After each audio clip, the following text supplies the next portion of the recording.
हुन्छ यो चर्च रहेन, यो चर्चमा पनि डोजर भत्काउने काम। एक और बात आपके सामने लेकर आता हूं, साथ ही साथ आप सभी को प्रेमी सलाम प्रभु यीशु मसीह के मधुर नाम में। Praise the Lord, hallelujah. Pastor Bajinder Singh का जो नेपाल के अंदर जो एक चर्च था, उस चर्च के ऊपर बुलडोजर चलाया गया, मतलब जेसीबी से उनको तोड़फोड़ किया गया। बीच में मैंने आपको बताया था और फिर आपको कुछ वचनों के साथ भी बात करूंगा। इस समय आपके मंदिर को तोड़ते हैं, चर्च को तोड़ते हैं, कोई हरकत नहीं, आपको टेंशन लेने की जरूरत नहीं है। लेकिन मैं आपको बताना चाहता हूं, परंतु जो परमेश्वर परंतु परमेश्वर जो स्वर्ग और पृथ्वी का स्वामी है, हाथों के बनाए हुए मंदिरों में नहीं रहता। समझ रहे मेरे भाइयों बहनों, जिस परमेश्वर ने स्वर्ग और पृथ्वी को बनाया है, वह परमेश्वर इंसान के बनाए हुए, हाथों से बनाए हुए मंदिरों के अंदर नहीं रहता है परमेश्वर। तो फिर मंदिर बनाते क्यों है? क्यों बनाते? लोगों की श्रद्धा होती है कि वहां पर वो बैठकर प्रार्थना करें या फिर भक्ति करें। लेकिन कुछ लोगों ने वहां प्रार्थना करना तो बात छोड़ा, लेकिन कुछ लोगों ने मूर्ति रख दी, वो बात अलग है। लेकिन मैं आज चर्च के विषय में बात करूंगा। पास्टर बजेंद्र सिंह का जो मिनिस्ट्री वाले लोग जो नेपाल में है, उनका जो चर्च बनाया हुआ था, उस चर्च को तोड़फोड़ किया गया। और क्या बोलना चाहिए कि वहां के सामान भी तोड़फोड़ किए गए, कुछ बच्चे कुचे सामान कुछ लोग लेकर चले गए। लेकिन मैं उन लोगों को, पास्टर बजेंद्र सिंह के फॉलोवर्स हैं नेपाल के अंदर, उनको मैं हिम्मत देना चाहता हूं। बाइबल के अंदर से आप वचन निकालिए, प्रेरितों के काम उसका 17 अध्याय उसका 24 वचन, वहां पर लिखा है कि परंतु परमेश्वर जो स्वर्ग और पृथ्वी का स्वामी है, मतलब मालिक है, स्वर्ग और पृथ्वी का मालिक है, वह स्वामी है, तो वो यानी कि हाथों के बनाए हुए मंदिरों में नहीं रहता।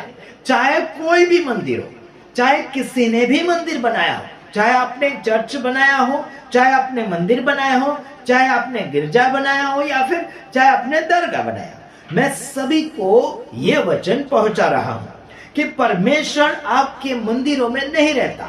लेकिन परमेश्वर की भक्ति आराधना करने के लिए लोग श्रद्धा रख कर उस चीज को, यानी कि उस स्थान को बनाते हैं जिसका नाम लोग मंदिर देते हैं, या फिर चर्च देते हैं नाम, या फिर क्या बोलना चाहिए, दरगाह नाम देते हैं, या फिर कोई पवित्र स्थान वो लोग बनाते हैं अपने हिसाब से, ताकि वो वहां पर इकट्ठा होकर प्रार्थना कर सके, वहां अपनी श्रद्धा और विश्वास रख सके, इसलिए लोग बनाते हैं। लेकिन परमेश्वर ऐसे जगह नहीं होता। तो आपको बताना चाहता हूं, तो भी प्रधान परमेश्वर मनुष्य के हाथों के बनाए हुए घरों में नहीं रहता। जैसा कि भविष्यवक्ता कहता है, प्रेरितों के काम उसका 7 अध्याय उसका 48 वचन में अगर आप देखते हैं, क्या देखते हैं आप वहां पर पढ़ना, कुछ बातें मैं आपको बताना चाहता हूं। इसके अलावा इस बात का अर्थ पुराने नियम में यशायाह नबी की पुस्तक में भी बताया गया है। क्या बताया गया वहां पर? यशायाह नबी की पुस्तक में भी बताया गया। 66 अध्याय उसका 1 वचन में लिखा गया है कि यहोवा यो कहता है कि स्वर्ग मेरा सिंहासन और पृथ्वी मेरे चरणों की चौकी है, तुम मेरे लिए कैसा भवन बनाओगे और मेरे विश्राम का स्थान कौन सा होगा? यह परमेश्वर कहता है कि तुम मेरे लिए कैसा भवन बनाओगे और मेरे आराम के लिए, विश्राम के लिए कैसी जगह बनाओगे। मेरे तमाम भाइयों बहनों, वो पूछ रहा है। लेकिन आज मैं आपको बताना चाहता हूं, कुरिन्थियों 3:16 के अनुसार अगर आप देखोगे, क्या तुम नहीं जानते कि तुम परमेश्वर का मंदिर हो? परमेश्वर तुम में वास करता है पवित्र आत्मा के द्वारा। Praise the Lord. क्या तुम नहीं जानते कि तुम्हारा शरीर, तुम्हारा देह परमेश्वर का मंदिर है? परमेश्वर आजकल मंदिरों के अंदर नहीं है। हमने बीते हुए दिनों में सुना, अयोध्या के अंदर राम मंदिर लोगों ने बनाया और वहां पर कुछ लोगों ने डाका डाला, जहां वहां पर दान डोनेशन जो भी आता है उसके ऊपर करोड़ों का घोटाला किया गया, और घोटाला करते करते बहुत बदनाम हो चुके हैं।